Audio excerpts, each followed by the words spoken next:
वहां केवल खाने पीने की बात नहीं हो रही थी, वहां तो एक छोटी सी आराधना का आयोजन किया गया था।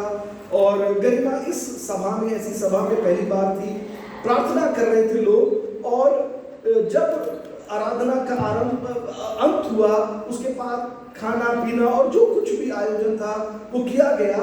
और सभा से निकलने के बाद, इस पार्टी से निकलते समय, मित्र ने गरिमा के हाथ में ये नीले रंग की पुस्तक दी और उसने इस पुस्तक को लिया और उसने कहा कि क्रिसमस पर ये कोई भेंट देने की चीज है कि एक डायरी दे दी नीले रंग की, एक नीले रंग की पुस्तक दे दी, और इसको कौन पढ़ेगा? कुछ देना था तो केक देते, कुछ देना था तो गुजिया पकवान देते, और दूसरी चीज दी जा सकती थी। इस पुस्तक का मैं क्या करूँ? सो गरिमा उस पुस्तक को ले गई और इसको ले जाकर उसने अपने कमरे में एक किताबों के ढेर के बीच में रख दिया। भूल गई, बहुत दिनों तक उसे पढ़ा नहीं, लेकिन उसके जीवन में जो तनाव, जो अवसाद, जो निराशा चल रही थी, वो अभी भी निरंतर चल रही थी। और एक दिन बिल्कुल सुबह सुबह, क्योंकि देर से सोकर उठी थी, माँ से बहुत झगड़ा हो गया। मम्मी ने उठाया और बिस्तर से चादर खींचने लगी, बस यही झगड़ा हो गया। उसके बाद बहुत देर तक वो अपनी माँ के ऊपर चिल्लाती रही और फिर उसने अपने आप को कमरे के अंदर बंद कर लिया और बहुत देर रोती रही। कमरे से बाहर नहीं निकलना चाहती थी और बस एक ही बात माँ से कह रही थी, मैं घर छोड़कर चली जाऊंगी।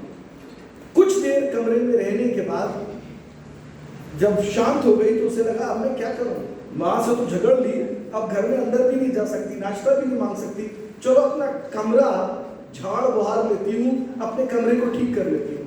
सो फैली हुई किताबों को ठीक करते हुए उसे ये नीली पुस्तक नजर आ गई। मिली तो थी उसे करीब 1 वर्ष पहले, कभी इसे उठा के पढ़ा नहीं था, लेकिन इस पुस्तक को उठा के उलट पलट के देखने लगी कि आखिर इस पुस्तक के अंदर लिखा क्या था। बहुत सी बातें इधर उधर देखी, समझ नहीं आई, लेकिन उसके लिए पुस्तक जिस स्थान पर खुली वो इफिसियों की पत्री और उसका 6वां अध्याय और उसके पहले 2 पद है, जहां पर परमेश्वर का वचन इस रीति से कहता है, हे बालकों, प्रभु में अपने माता पिता की आज्ञा मानो, क्योंकि ये उचित है। अपने माता पिता का आदर कर, ये पहली आज्ञा है, जिसके साथ प्रतिज्ञा भी है, जिससे कि तेरा भला हो और तू पृथ्वी पर बहुत दिन तक जीवित रहे। जब उसने ये पद पढ़े, उसे ऐसा लगा जैसे उसका हृदय भीतर पिघल गया। उसे ऐसा लगा, अरे ये तो कोई मुझसे ही बात कर रहा है, ये शब्द तो मेरे लिए ही है। और यहाँ पर ये पंक्तियां इस रीति से कहती हैं क्योंकि ये एक ऐसी आज्ञा है जिसके साथ परमेश्वर की प्रतिज्ञा जुड़ी हुई है कि यदि तुम ऐसा करोगे तो तुम्हारा भला होगा और तुम पृथ्वी पर बहुत दिन तक जीवित रहोगे। और ये शब्द लगातार उससे बात करने लगे। उसे ऐसा लगा जैसे कोई है जो उससे कह रहा है, गरिमा राजपूत, तुम्हें ये करने की आवश्यकता है। उस दिन से गरिमा ने इस पुस्तक को पढ़ना शुरू किया। इससे पहले उसने कभी प्रभु यीशु मसीह के विषय में सुना नहीं था। केवल उस शाम जब वो क्रिसमस की एक पार्टी जो कि उसकी नई मित्र ने आयोजित की थी उसमें पहुंची थी, लेकिन इस पुस्तक को पढ़ते पढ़ते उसने प्रभु यीशु मसीह को जाना, उसके प्रेम और उसके अनुग्रह को जानने लगी और वचन उससे बात करने लगा। उसने अपनी उस सहेली को संपर्क किया, उसने कहा कि मैं और सीखना और जानना चाहती हूँ, और उसकी सहेली उसे उस कलीसिया में लेकर आई जहां पर वो आराधना करती थी। कलीसिया में रहते हुए पास्टर और उनके परिवार के द्वारा गरिमा प्रभु की निकटता में बढ़ी, और जब वो नियमित प्रभु की निकटता में बढ़ने लगी तब परिवार में बहुत सा विरोध भी आया।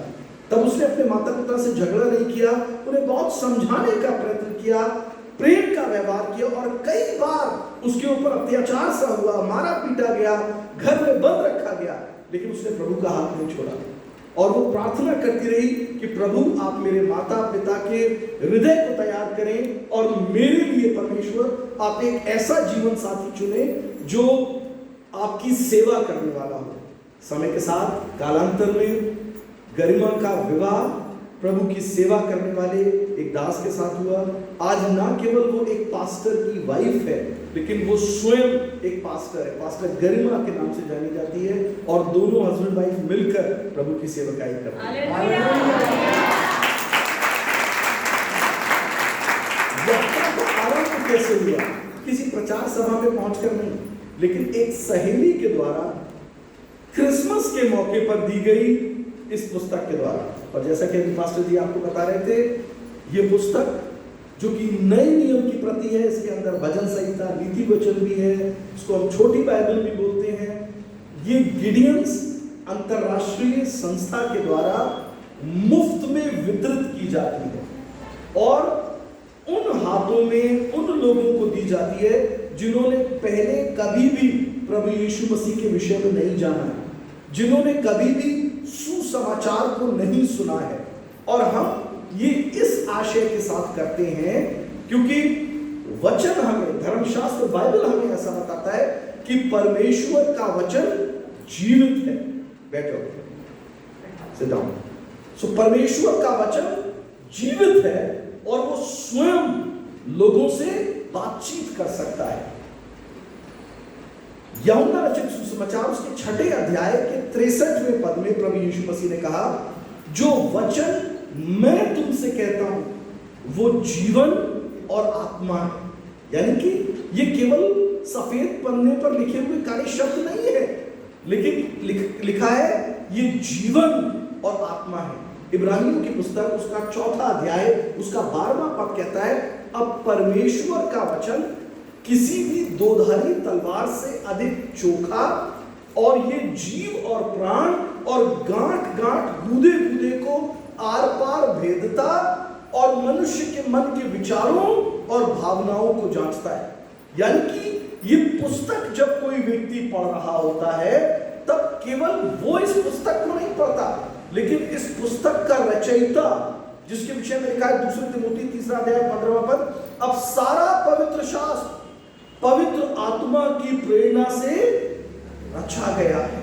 और इसीलिए जब हम इस पुस्तक को पढ़ रहे होते हैं, सो इसका रचनाकार, इसके पीछे की प्रेरणा जो कि परमेश्वर का आत्मा है, उसके विषय में लिखा है वो हमारे मन के विचारों और हमारी भावनाओं से बात करता है। सो हो सकता है ऐसे लोग जिन्होंने पहले कभी भी प्रभु को नहीं जाना, जब वो पहली बार बिना किसी की सहायता के भी इस पुस्तक को पढ़ रहे होते हैं, परमेश्वर का आत्मा उनसे बात करता है, उनके हृदय को टटोलता है।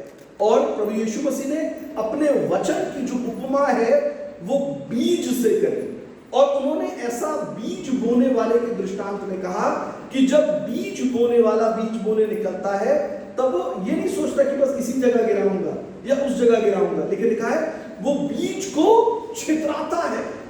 कुछ तो है जो मार्ग के किनारे गिरता, चिड़िया उठा ले जाता है, कुछ झाड़ियों में दब जाता है, कुछ पथरीली भूमि पर उगता है और जड़ें गहरी ना होने के कारण पौधे कुम्हला जाते हैं। लेकिन उसने कहा कुछ तो है जो अच्छी भूमि पर गिरता है, और जो अच्छी भूमि पर गिरता है उसमें भी भिन्नता है। आप देखिए वहां पर लिखा है जो अच्छी भूमि पर गिरता है, कोई 30 गुना, कोई 60 गुना और कोई 100 गुना फल लेकर आता है। सो इस वचन को मेरे हृदय की भूमि कैसे ग्रहण करती है, ये निश्चित करता है कि इसका प्रभाव मेरे जीवन में कैसा होगा, मेरे जीवन में ये कैसा बदलाव लेकर आएगा, कैसी सफलता लेकर आएगा, ये मेरे हृदय की भूमि पर निर्भर करता है। लेकिन परमेश्वर का आत्मा इसको पढ़ने वाले लोगों से बात करता है क्योंकि वचन जीवित है। यशाया की पुस्तक उसका 55 अध्याय उसके 10 और 11 पद में ऐसा लिखा है, परमेश्वर का वचन हिम और वर्षा के समान है, जिस रीति से हिम और वर्षा जिस कार्य के लिए भेजे जाते हैं उसको पूरा करते हैं, कि बोने वाले के लिए बीज और खाने वाले के लिए भोजन वस्तु हो, बिल्कुल वैसे ही मेरा वचन भी है, जिस कार्य के लिए ये भेजा जाता है उसे पूरा करता है, निष्फल नहीं होता। आमीन, हालेलुया। सो परमेश्वर का वचन क्योंकि जीवित है, इस आशय को रखते हुए हम परमेश्वर के वचन का मुफ्त वितरण कुछ विशिष्ट स्थानों में करते हैं। अनुमति देने के द्वारा स्कूल्स में, कॉलेजेस में, अस्पतालों के अंदर, कारागृहों में, जेल के अंदर हम इनका वितरण कर रहे होते हैं। और इन दिनों बहुत से स्थान पे लोग हमें अनुमति नहीं देते, लेकिन हम व्यक्तिगत स्तर पर, बिल्कुल वैसे ही जैसे गरिमा के हाथ में उसकी सहेली ने दी, हम लोग व्यक्तिगत स्तर पर जहां कहीं उठते बैठते, काम करते, सौदा बाजार करते, हम इन वचन की प्रतियों का मुफ्त वितरण कर रहे होते कि इसको पढ़ने के द्वारा लोग जो अभी भी अंधकार में हैं, अभी भी प्रभु को नहीं जानते, वे प्रभु को जानने पाए और उसकी निकटता में आने पाए। जे पांडियन त्रिचूर तमिलनाडु की जेल के अंदर बंद था और एक समय गिडियंस स्थानीय इकाई के लोग उस कारागृह में पहुंचे इन्हीं वचन की प्रतियों का वितरण करने के लिए। और जब ये वहां पर पहुंचे तब जेलर ने उन्हें बताया, अरे आप लोग 3 महीने पहले आए थे, बहुत से कैदी यहाँ पे आपकी पुस्तक को लिया, उन्होंने पढ़ा और कईयों की जमानत हो गई, चले गए। डिस्ट्रिक्ट जेल थी, लोग आते जाते रहते थे। बोले लेकिन एक है जो पिछले 3 महीने से जो आपने पुस्तक दी, पूरा दिन उसका उसी के साथ गुजरता है, इसका नाम जे पांडियन है। और ये जया पांडियन जो है, ये वहां उधर कोने में पेड़ के नीचे बैठा रहता है, दिन भर अंधेरा होने तक इस पुस्तक को पढ़ता रहता है। और कई बार अपने सेल के अंदर, अपने कमरे के अंदर, जब तक रोशनी टिमटिमा रही है, ये इस पुस्तक को पढ़ता रहता है। और ना जाने क्या इसके जीवन में इस पुस्तक को प्राप्त करने के बाद बहुत बदलाव आया। बड़ा झगड़ालू व्यक्ति था, बड़ा दबंग व्यक्ति था, लोग इससे डरा करते थे, लेकिन इस पुस्तक को उठा लेने के बाद से, आपकी वितरित करने के बाद से, जब से इसने पढ़ना शुरू किया, बहुत बदलाव आया है। हम चाहते हैं आप इससे बात करिए। सो जे पांडियन से मुलाकात हुई गिडियंस के इकाई के लोगों ने, और उसने कहा, मैंने प्रभु यीशु मसीह के विषय में इस पुस्तक के द्वारा पहली बार जाना, और जब मैं इस पुस्तक को पढ़ने लगा, मेरे हृदय को बहुत शांति मिली। मैंने अपने जीवन में बहुत से बुरे कार्य किए हैं। मेरा जो व्यवसाय है वो पीढ़ियों से अवैध शराब का धंधा है। साल में कम से कम 6 महीने मेरे जेल के अंदर गुजरते हैं, फिर बेल हो जाती है, बाहर चला जाता हूँ, फिर मार पिटाई होती है, घूसखोरी होती है, कहीं शराब पकड़ी जाती है, और फिर मैं जेल के अंदर होता हूँ। 6 महीने मेरे यहाँ गुजरते हैं। लेकिन जब से मैंने इस पुस्तक को पढ़ना शुरू किया है, कोई मुझसे बात करता है और कहता है, जिन चीजों को तुम कर रहे हो उन्हें करना बंद करो और इस स्थान से निकलो, लेकिन मैं समझ नहीं पाता। और उसने कहा, एक पद है इस पुस्तक के अंदर जिसने मेरे हृदय को तोड़ दिया है, जिसने मेरी आत्मा को तोड़ दिया है, और कई बार मैं उस पद को पढ़ के रोने लगता हूँ। और उसने कहा, मैंने पढ़ा पहले कुरिन्थियों की पुस्तक, उसके 6 अध्याय के 9 और 10 पद के अंदर, वहां पर इस रीति से लिखा है, क्या तुम नहीं जानते कि दुष्ट लोग परमेश्वर के राज्य के उत्तराधिकारी ना होंगे? धोखा ना खाओ, ना व्यभिचारी, ना मूर्ति पूजक, ना परस्त्रीगामी, ना कामातुर, ना चोर, ना लोभी, ना पियक्कड़, ना गालियां बकने वाले, और ना लुटेरे परमेश्वर के राज्य के उत्तराधिकारी होंगे। और उसने कहा, जिस घड़ी से मैंने ये पद पढ़ा है, मैं हर दिन इसे पढ़ के ही सोचता हूं कि ये सारी बातें जो इस पंक्ति के अंदर लिखी है, इस पद के अंदर लिखी है, ये सब तो मेरे अंदर है। मैं तो व्यभिचारी भी हूं, मैं तो परस्त्रीगामी भी हूं, मैं तो लुटेरा भी हूं, मैं तो घमंड करने वाला भी हूं, मैं तो एक ऐसा व्यक्ति हूं जो शायद कभी भी परमेश्वर के राज्य का उत्तराधिकारी नहीं हो सकता। ईश्वर मुझसे कभी भी प्रसन्न नहीं हो सकते। और ये कहते कहते वो रोने लगा। और गिडियंस स्थानीय इकाई के लोगों ने जे पांडियन से कहा, यदि हमारे पाप क्रिमजी लाल रंग के भी हों, प्रभु के अनुग्रह के द्वारा वे हिम के समान श्वेत किए जा सकते हैं। उन्होंने उसे सिखाया और बताया कि परमेश्वर केवल हमारे अपराध नहीं गिनाते, लेकिन उन्होंने हमारे लिए क्रूस के ऊपर अपने प्राण को दिया है, और उसके लहू बहाने के द्वारा हमारे अपराध क्षमा किए जाते हैं। सो जे पांडियन ने उस दिन अपना जीवन प्रभु के हाथों में समर्पित किया, पश्चाताप किया, जेल से बाहर आए, एक कलीसिया में स्थापित किए गए और फिर वो अपने पास्टर से पूछने लगे, पास्टर मेरा तो पीढ़ियों से केवल एक ही धंधा है, वही मैं जानता हूँ, 5वीं पास भी नहीं हूँ, केवल अवैध शराब का धंधा कर सकता हूँ, अब अगर ये छोड़ दे तो मेरा परिवार तो भूखों मर जाएगा, हम क्या करें? पास्टर ने कहा आप ऐसा करिए कि जो थोड़ा बहुत है आपके पास उससे आप एक सब्जी का ठेला लगाइए, सब्जी विक्रेता का काम करिए, लेकिन जो भी गलत था उसे अब आपको त्याग देना है। जे पांडियन ने परमेश्वर की वाणी को, पास्टर की बात को, सलाह को माना और उन्होंने एक सब्जी विक्रेता का काम करना शुरू किया। एक बड़ा घर बंगला कभी हुआ करता था, लेकिन उन्होंने वो गंदा व्यापार छोड़कर एक छोटे सब्जी के ठेले को लगाना शुरू किया। लेकिन जब उन्होंने परमेश्वर की बात को सुनकर आज्ञा मानना शुरू किया, प्रभु ने उन्हें आशीष देना शुरू किया और जहां कहीं वो सब्जी विक्रेता के रूप में कार्य करते थे, आमदनी अभूतपूर्व रूप से बढ़ी। परमेश्वर का बहुत अनुग्रह उनके घर परिवार के ऊपर बढ़ा और फिर उन्होंने अपने बेटे को एक गाड़ी खरीद कर दी कि वो टैक्सी ड्राइवर के रूप में काम करे। मेरा बेटा भी अब अवैध शराब का धंधा नहीं करेगा, लेकिन तुम अब टैक्सी चलाओ। और आज के दिन जिस जे पांडियन की मैं बात कर रहा हूँ, वो चर्च ऑफ साउथ इंडिया के अंदर, जैसे यहाँ पे CNI मेथोडिस्ट चर्च होते हैं, ऐसे एक चर्च के अंदर वो एक अगुवे के रूप में है।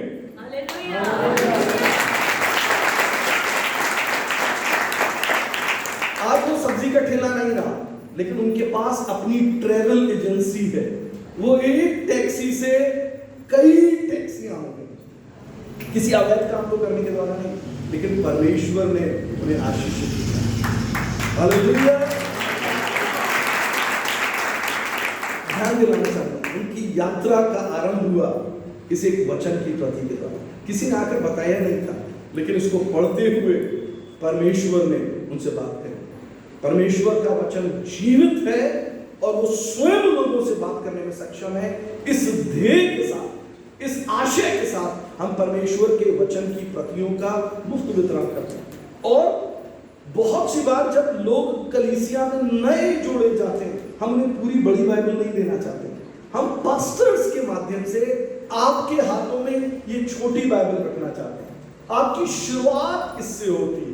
नया जन्म प्राप्त किए हुए नए विश्वासियों के हाथों में भी हम वचन की इन प्रतियों को देखना चाहते हैं, ताकि इसके द्वारा वे प्रभु की निकटता में बढ़ते चले जाएं। हम 3 उद्देश्यों के साथ या 3 आह्वान के साथ कलीसियाओं में पहुंचते हैं।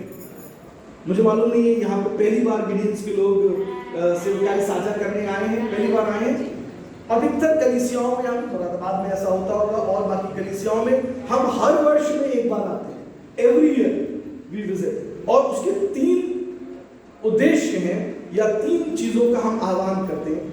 पहला आह्वान ये करते हैं कि आप गिडियंस अंतरराष्ट्रीय सेवकाई के लिए प्रार्थना करें, क्योंकि बहुत सी बार अब हम इन दिनों बंद द्वारों को देखते हैं। वो द्वार जो हमारे लिए सरलता से खुले थे, वो पिछले 8-9 वर्षों में कई जगहें बंद हो गई। यहाँ तक कि बंदी गृहों में जहाँ पे बहुत सरलता से जाते थे, वहां पे भी हमें थोड़ा जोर लगाना पड़ता है। लेकिन जब कलीसिया प्रार्थना करती है तो बंद द्वार खुल जाते हैं।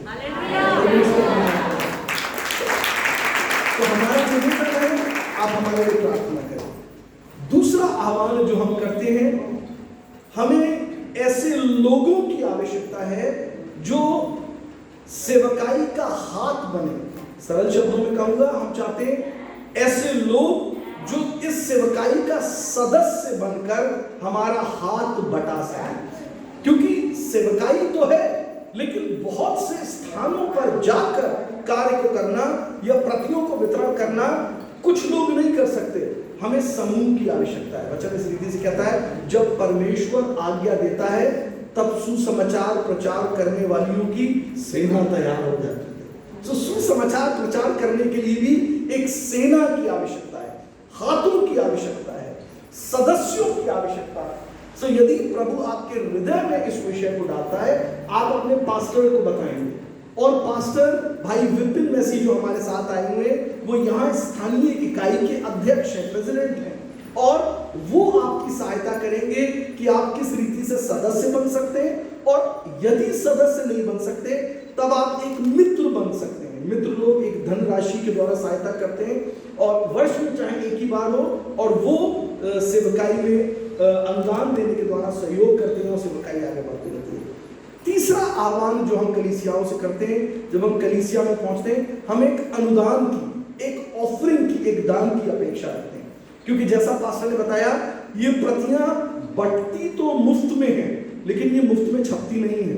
इस एक प्रति को छाप कर बांटने की कीमत 60 रुपए आती है, 60 रुपीज। सो यदि जे पांडियन के हाथ में एक पुस्तक पहुंची, उसकी कीमत 60 रुपए थी, लेकिन हम केवल एक जे पांडियन नहीं, लेकिन उस जेल के अंदर शायद 2000, 2500 लोगों अनेक प्रतियों का वितरण करते हैं। और इसके लिए जो अनुदान हमारे पास आता है वो कहीं विदेश से चंदा नहीं आता है, लेकिन ये विभिन्न कलीसियाओं के द्वारा, चाहे वो 500 रुपए हो, चाहे 1000, और कुछ कलीसियाओं से बड़ा दान, जो कुछ भी दान हमें मिलता है वो किसी की यात्रा भत्ते के ऊपर, किसी का मानदेय, किसी का पारिश्रमिक या तनख्वाह देने के लिए खर्चा नहीं होता है। वो केवल एक ही कार्य में खर्चा होता है कि परमेश्वर के वचन की प्रतियों की छपाई होकर उसका मुफ्त वितरण हो सके। गिडियन सेवकाई के साथ जो लोग जुड़े हैं वे लोग पेशेवर हैं या व्यवसायी हैं, वो या तो बिजनेसमैन हैं या नौकरी पेशा लोग हैं, प्रोफेशनल्स हैं। हम लोग इस सेवकाई में नौकरी नहीं करते। जैसे उदाहरण के तौर पर आप अगर ब्रदर विपिन को जानते हो तो इनका अपना बिजनेस है, इनकी वाइफ सरकारी नौकरी में है, मैं पेशे से दांतों का डॉक्टर हूँ, डेंटिस्ट हूँ और पिछले 25 सालों से इस कार्य को कर रहा हूँ। मेरी पत्नी एक स्कूल में टीचर का कार्य करती है। सो इस सेवकाई से में ऐसे लोगों की आवश्यकता है जो या तो व्यवसायी है या वो नौकरी पेशा लोग हैं। लेकिन जो कुछ भी अनुदान मैं कहना चाहता हूँ जो हमें कलीसियाओं से प्राप्त होता है, चाहे वो 50 रुपए का हो, वो सारा का सारा परमेश्वर के वचन की प्रतियों की छपाई के लिए जाता है। एक समय हमारी सेवकाई जो कि कोटा राजस्थान में एक इकाई है, वहां पर लोगों के पास फोन आया और एक कोचिंग संचालक का था। अगर आपने कोटा के बारे में सुना है तो साल में लाखों बच्चे वहां पे प्रतियोगी परीक्षाओं की तैयारियों के लिए जाते हैं। वो वहां पे इंजीनियरिंग, मेडिकल में प्रवेश के लिए जो प्रतियोगी परीक्षाएं होती हैं उसकी तैयारियों के लिए माँ बाप के द्वारा भेजे जाते हैं। और एक एक कोचिंग संस्थान में हजार बच्चे पढ़ रहे होते हैं, हॉस्टल्स में रह रहे होते हैं। और एक समय कोटा राजस्थान की हमारी इकाई के अध्यक्ष के पास फोन आया, जैसे यहाँ पे विपिन भाई है, और उनसे कहा गया हम चाहते आप आइए और हमारे कोचिंग संस्थान में 3000 बाइबल की प्रतियों का वितरण करें।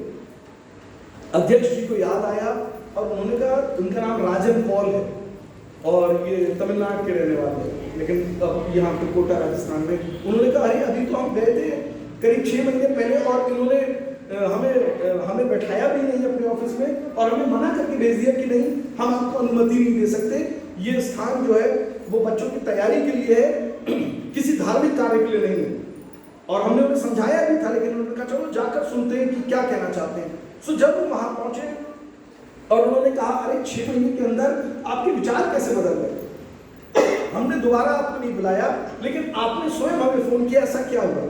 तब उन्होंने बताया हमारे यहाँ एक लड़की है जिसका कि नाम वंदना है, और वंदना जो है वो एक बहुत मध्यम वर्गीय परिवार से आती है। 10वें 12वें में उसने बहुत अच्छा किया था, माँ बाप को लगा लड़की हमारी डॉक्टर बनेगी, घर का नाम ऊंचा करेगी। सो उसे भेजा था हमारी कोचिंग में पढ़ने के लिए, लेकिन वो यहाँ पर आकर निरंतर बुरा कर रही थी, उसको समझ में ही नहीं आ रहा था। और वो यहाँ पे पढ़ने वाले हजारों छात्रों के मध्य में बहुत नीचे कहीं श्रेणी में आकर गिर रही थी।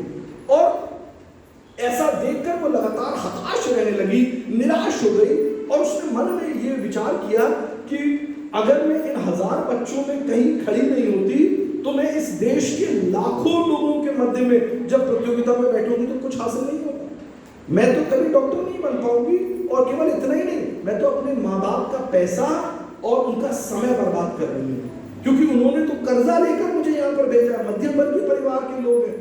सो वो कोचिंग संचालक के पास आई थी और उसने कहा था सर मैं पढ़ाई पूरी नहीं कर पाऊंगी, मैं इस प्रतियोगिता में आगे नहीं जाना चाहती, मैं कुछ नहीं कर पाऊंगी, मैं बहुत प्रयास करके भी कहीं बहुत नीचे हूँ, शायद मैं अपने माँ बाप का नाम रोशन नहीं कर सकती, मुझे घर वापस जाना है। तो उन्होंने कहा बेटा ये आपका व्यक्तिगत चुनाव है, हम तो आपसे कहेंगे कि आप रुको, यहाँ पे तैयारी करो। उन्होंने कहा नहीं सर, मैं घर वापस जाना चाहती हूँ और आप मेरे माँ बाप ने जो फीस दी है उसका बचा हुआ पैसा कृपया मेरे माँ बाप को वापस कर दीजिए। मेरे को यहाँ पे 4 महीने हो गए, बाकी बचे हुए 8 महीनों का पैसा वापस कर दीजिए, उनका पैसा बर्बाद होते नहीं देख सकते।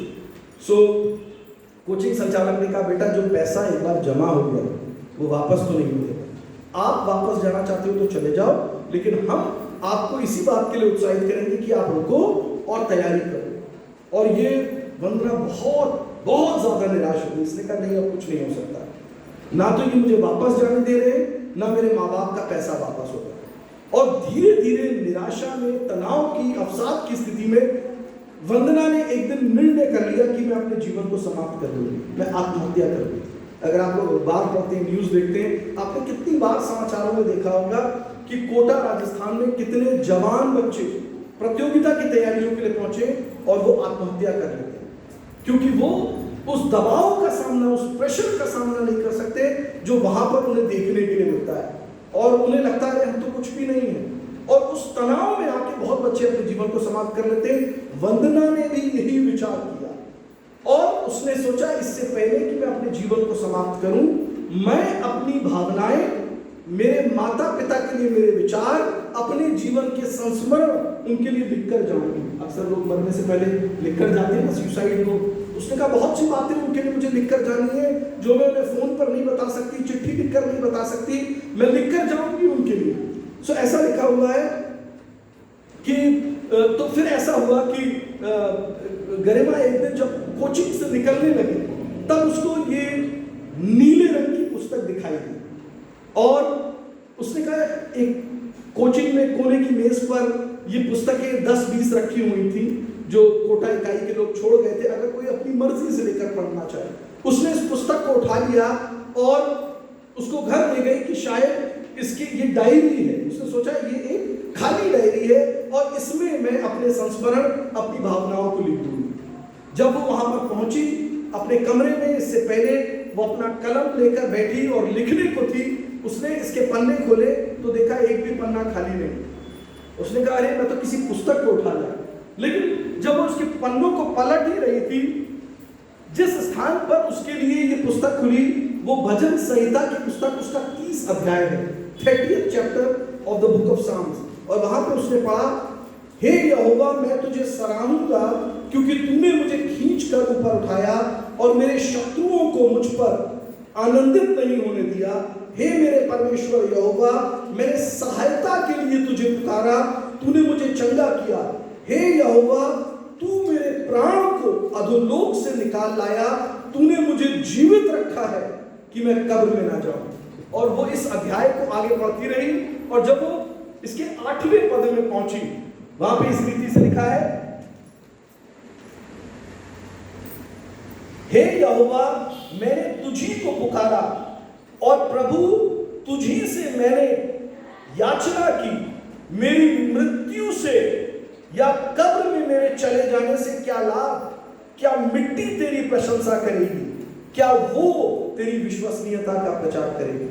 ये वो शब्द है जिसने वंदना की के हृदय को छू लिया और उसे ऐसा लगा कि शब्द वो ईश्वर के विषय में नहीं सोच रही है, वो भगवान के विषय में नहीं सोच रही थी, लेकिन उसे लगा क्या मेरी मृत्यु या मेरे कब्र में चले जाने से कोई लाभ?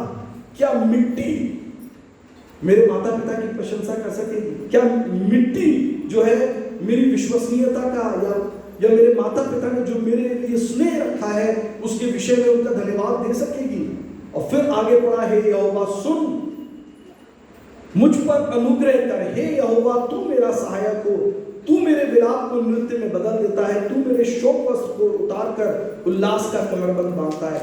और इन शब्दों को पढ़ने के द्वारा वंदना ने ना केवल परमेश्वर की वाणी को सुना, ना केवल उसने आत्महत्या के विचार को त्यागा उस रात, और उसने ये जाना कि ये एक प्रार्थना का भजन है, ये किसी की प्रार्थना के शब्द है जो बिल्कुल ऐसा है मेरे अवसाद की स्थिति में जो अपने जीवन को खो देने को है, लेकिन वो कह रहा है प्रभु तू ही मेरी सहायता है, तू ही मेरे विलाप के वस्त्रों को उतार के उल्लास की कमरबंद को बांध, तू ही मेरी सहायता कर, तू ही मुझे अधोलोक से निकाल।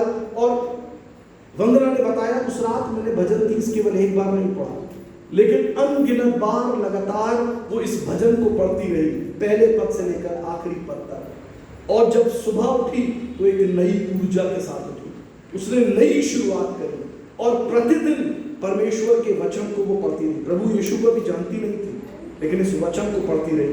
इसके द्वारा उसने बहुत सी बातों को समझा और सीखा। और फिर जब इंटरनल एग्जाम्स हुए, जब आंतरिक परीक्षाएं हुई 1 महीने के अंतराल पर, तब वंदना सबसे ऊपर आने वाले छात्रों में से एक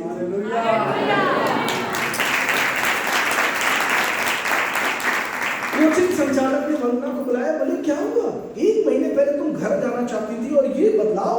उसने कहा सर वो जो नीली पुस्तकें वहां रखी है उसमें से एक प्रति ने मुझसे बात करना शुरू करी थी, और जितनी बार मैं इस पुस्तक को पढ़ती हूँ मुझे लगता है इस पुस्तक का रचयिता मुझसे बात करता है, मुझे अपने अंदर एक नई ऊर्जा का एहसास होता है और कोई है जो मेरी सहायता करता है जो मैं स्वयं की पहले नहीं कर सकती। जिस वंदना की मैं आपसे बात कर रहा हूं वो वंदना आज के दिन डॉक्टर वंदना है। उसी साल उसका दाखिला भोपाल के गवर्नमेंट मेडिकल कॉलेज में हुआ। उसके बाद उसने स्त्री प्रसूति रोग विशेषज्ञ के रूप में भी शिक्षा हासिल करी, एक गायनिकोलॉजिस्ट के रूप में आज के दिन कार्य करती है। केवल एक डॉक्टर नहीं बनी, लेकिन वंदना ने इस पुस्तक के द्वारा प्रभु यीशु को जाना, अपना जीवन प्रभु के हाथों में समर्पित किया। वंदना के द्वारा उसके परिवार ने प्रभु यीशु मसीह को जाना और अब वे मध्य प्रदेश के अंदर एक कलीसिया के अंदर होते गए। हालेलुया। यात्रा का आरंभ हुआ वचन की एक प्रति जो मुफ्त में प्रेषित की जाती है गिडियंस अंतरराष्ट्रीय संस्था के द्वारा। सो हम आपसे आह्वान करना चाहते हैं कि आप गिडियन सेवकाई के लिए प्रार्थना करें। यदि आप सदस्य या मित्र वर्ग के हमारे साथ जुड़ना चाहते हैं तब आप अपने पास्टर से संपर्क करें और वो विपिन भाई से आपका साक्षात्कार कराएंगे और उसके बाद आप हमारे साथ जुड़ सकते हैं। और तीसरी बात, जो अनुदान आप देना चाहते हैं चाहे 50 रुपए भी हो, वो सब वचन की प्रतियों की छपाई के लिए जाता है और इसके द्वारा हम सेवकाई को आगे ले जाने पाते हैं। मैं परमेश्वर के वचन की बात कर रहा हूँ और बहुत थोड़ी सी देर के लिए मैं आपको बताना चाहूंगा, क्योंकि मैं अभी बार बार एक ही बात को कह रहा हूँ, परमेश्वर का वचन जीवित है। जब हम यूहन्ना रचित सुसमाचार और पदों को पढ़ूंगा नहीं, लेकिन उनके संदर्भ को बोलूंगा। सो यदि आप लिखना चाहते हैं लिख सकते हैं, बाद में जाके पढ़ सकते हैं। यकीन मानिएगा जो भी मैं बोल रहा हूँ वो सारे पद सही बोल रहा हूँ। यूहन्ना की पत्री उसके पहले अध्याय के पहले 4 पद जब हम पढ़ते हैं वहां पे लिखा है आदि में वचन था, वचन परमेश्वर के साथ था, वचन ही परमेश्वर था और जो कुछ उत्पन्न हुआ वो उसी वचन के द्वारा उत्पन्न हुआ। और इन पदों की अगर आप सचमुच व्याख्या करें तब आपको यहाँ पे 4 बातें समझ में आती है परमेश्वर के वचन के विषय में, धर्मशास्त्र के विषय में, इन शब्दों के विषय में जो धर्मशास्त्र बाइबल के अंदर लिखे हैं। उसमें सबसे पहली बात, परमेश्वर का वचन सनातन है। आदि में परमेश्वर का वचन था, इट इज इटर्नल, ये सनातन है। यानी कि ये ऐसा नहीं है कि अभी 600 साल पहले किसी ने लिख दिया था, ये ऐसा नहीं है किसी ने 2000 साल पहले लिख दिया था, ये सनातन है। दूसरी बात जो आप यहाँ पर इसके विषय में जानते हैं कि ये वचन जो मैं बार बार कह रहा हूं जीवित है, ये मृतक नहीं है लेकिन ये जीवित है। और तीसरी बात, ये सृजन की क्षमता रखता है, क्योंकि लिखा है और जो कुछ भी इस सृष्टि में उत्पन्न हुआ वो इसी के द्वारा उत्पन्न हुआ, इसमें सृजन की क्षमता है। और चौथी बात, ये आज के दिन भी कार्य करता है। ये ऐसा नहीं कि इसने केवल पूर्व में कार्य किया था कई लाख वर्ष पहले, लेकिन ये आज भी कार्य करता है।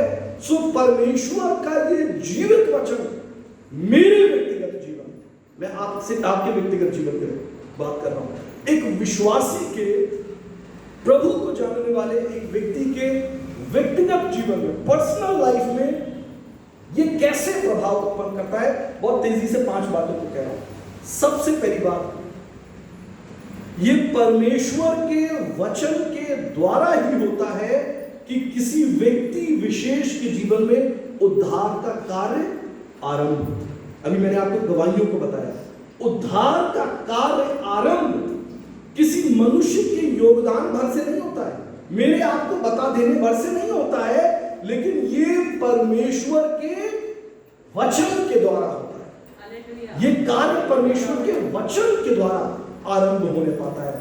याकूब की पत्री उसका पहला अध्याय उसका 21वां पद कहता है, अब परमेश्वर का वचन जो तुम्हारे हृदय में बोया गया है वो तुम्हें उद्धार प्राप्त करने के लिए सहायता करता और बुद्धिमान बनाता है। दूसरे तिमोथी की पुस्तक उसका 3रा अध्याय 15वां पद भी कहता है, परमेश्वर का वचन जो तुम्हें सुनाया गया है वो तुम्हें परमेश्वर का उद्धार प्राप्त करने के लिए बुद्धि प्रदान करता है।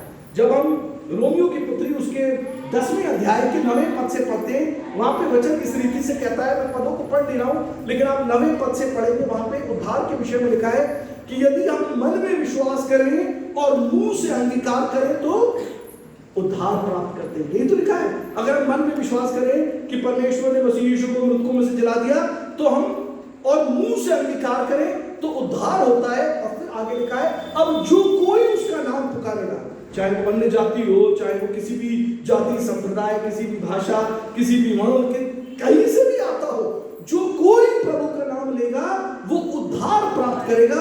लेकिन फिर आगे एक शब्द लिखा है, 14वें पद में लिखा है, लेकिन वे लोग कैसे प्रभु के नाम को पुकारे जिन्होंने उसके विषय में कभी सुना ही नहीं, और वे लोग कैसे सुन पाएंगे यदि कोई जाकर उन्हें बताए ना, और कोई उन्हें जाकर कैसे बताएगा यदि कलीसिया में से लोग भेजे ना जाए। अगर कलीसिया में से लोग प्रेरित ना किए जाएं इस विषय के लिए कि जाओ और संसार में जाकर सुख समाचार सुनाओ, जाओ और अपने मित्रों को बताओ, जाओ अपने परिवार के लोगों को बताओ, लोग कैसे जानेंगे। और फिर 7वां पद कहता है, क्योंकि विश्वास सुनने से और सुनना इस वचन से होता है।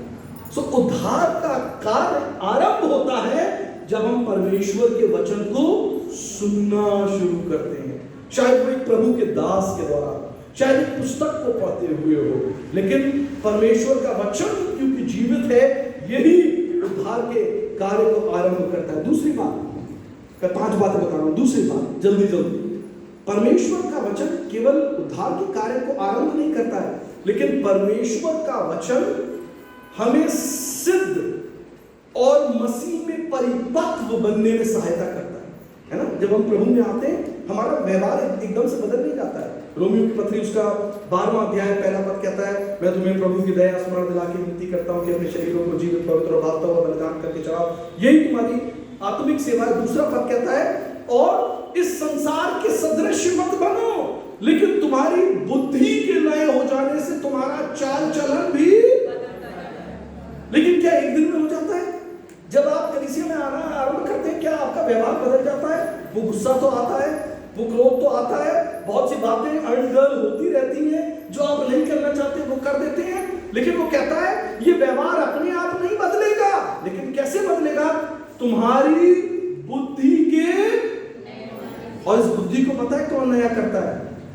परमेश्वर का वचन। अगर हम समाज के अंदर एक उत्थान और जागृति को देखना चाहते हैं, बदलाव को देखना चाहते हैं, तो समाज को शिक्षित करने की आवश्यकता होती है। अगर हमें लोगों को बताना है खुले में शौच मत करिए, तो बहुत से विज्ञापन सरकार को देने पड़ते हैं, शिक्षित करना पड़ता है। अगर समाज को बताना है कि कूड़ा करकट सड़क के ऊपर ना फेंके, समाज को शिक्षित करना पड़ता है। और तुम्हारी बुद्धि के नए हो जाने से आत्मिक चाल चलन भी इसी रीति से बदलता है जब हम परमेश्वर के वचन का अध्ययन कर रहे होते हैं। सो जब आप कलीसिया में आते हैं, केवल आराधना के समय यहाँ वचन को ना सुने, लेकिन जब घर जाए परमेश्वर के वचन का अध्ययन करें और प्रभु का वचन आपसे बातचीत करेगा। याकूब की पत्री उसका पहला अध्याय उसके 22 पद से लेकर 25वें पद तक लिखा है, परमेश्वर का ये वचन एक दर्पण के समान है, आईने के समान है। जिस रीति से हम अपने शारीरिक रूप को दर्पण में देखकर सुधार कर सकते हैं, निहार सकते हैं। जब आप घर से चले होंगे, आखिरी काम क्या किया था? घर में ताला लगाने से पहले शीशा देखा था ना, बाल सुधारे थे। और अभी जब घर जाएंगे, मैं आपको बताता हूं 90% लोग इससे पहले कि आप अपने घर के कपड़ों में वापस आ जाएं, कपड़े बदले, अपने आप को सही लग रहा था, शर्ट ठीक थी, दुपट्टा सही लिया हुआ था, ऐसा ही होता है ना।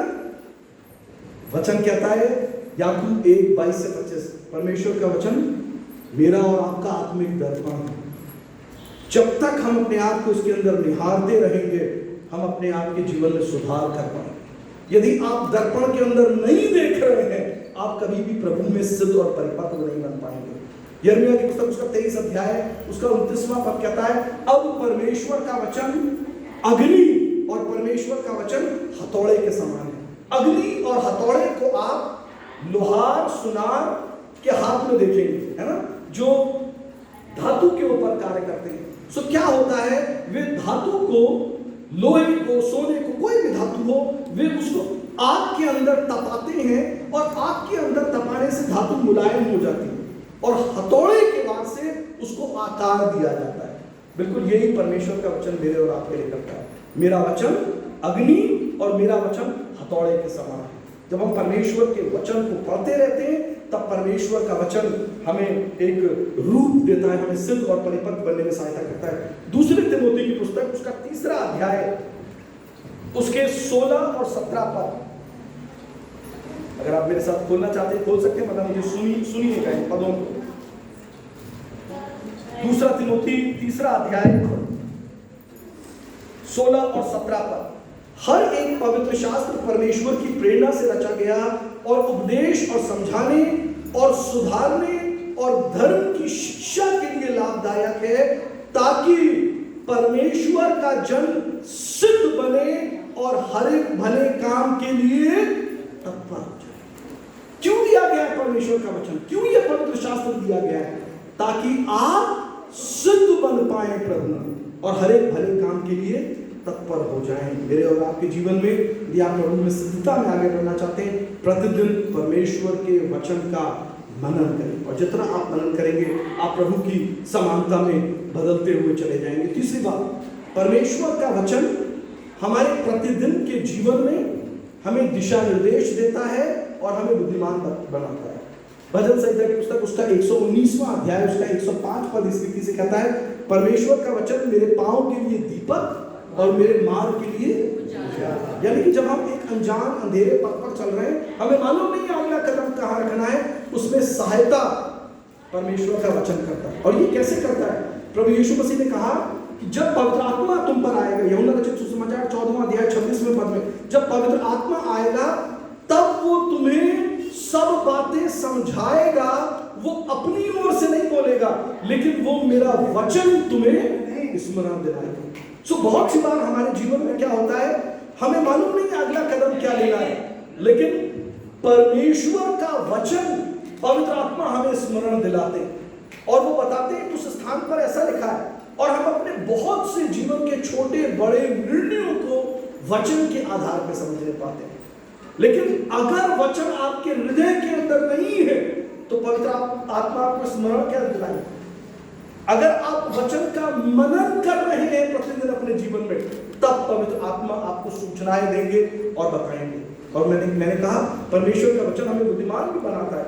सो भजन संहिता की पुस्तक 119वां अध्याय और उसके 97 पद से पढ़ रहा हूं मैं 100 पद तक। ऐसा लिखा है, मैं तेरी व्यवस्था से कैसी प्रीति रखता हूं, दिन भर मेरा ध्यान उसी पर लगा रहता है। तू अपनी आज्ञाओं के द्वारा मुझे अपने शत्रुओं से अधिक बुद्धिमान करता है, क्योंकि वे सदा मेरे मन में रहती हैं। मैं अपने सब शिक्षकों से अधिक समझ रखता हूं, क्योंकि मेरा ध्यान तेरी चितौनियों पर लगा है। मैं पुरनियों से भी समझदार हूं, क्योंकि मैं तेरे उपदेशों को पकड़े हुआ हूं। तो क्या कह रहा है? मैं शत्रुओं से अधिक बुद्धिमान हूं, मैं अपने शिक्षकों से अधिक समझ रखता हूं। और एक बात और कह रहा है, मैं पुरनियों से। कितनी बार आपने सुना होगा ना, ये बाल धूप पे सफेद नहीं है, यानी कि बुजुर्ग लोग ऐसा समझते हैं वे ज्यादा समझदार हैं, लेकिन बाइबल इसका उलट कह रही है। वो लोग जो प्रभु के वचन को जानते हैं, वो पुरनियों से भी अधिक समझ रखते हैं। सो परमेश्वर का वचन हमारे जीवन में निर्देश का काम करता है, हमें बुद्धिमान बनाता है। चौथी बात मैं आपसे कहना चाहता हूं, परमेश्वर की प्रतिज्ञाओं को हमारे जीवन में प्राप्त करने का आधार परमेश्वर का वचन है है ना। परमेश्वर की जितनी भी प्रतिज्ञाएं, यीशु मसीह ने कहा मत्ती रचित सुसमाचार उसके 16वें अध्याय के 19वें पद में, मैं तुम्हें स्वर्ग के राज्य की कुंजियां देता हूं, जो कुछ तुम पृथ्वी के ऊपर बांधोगे वो स्वर्ग में बन जाएगा, और जो कुछ तुम पृथ्वी के ऊपर खोलोगे वो स्वर्ग में खुल जाएगा। आप जानते हो स्वर्ग के राज्य की कुंजियां क्या है? वो केवल प्रभु यीशु मसीह का नाम नहीं है, लेकिन वो परमेश्वर का वचन है, और इस वचन के अंदर लिखी हुई, अंकित की हुई प्रभु की प्रतिज्ञाएं हैं।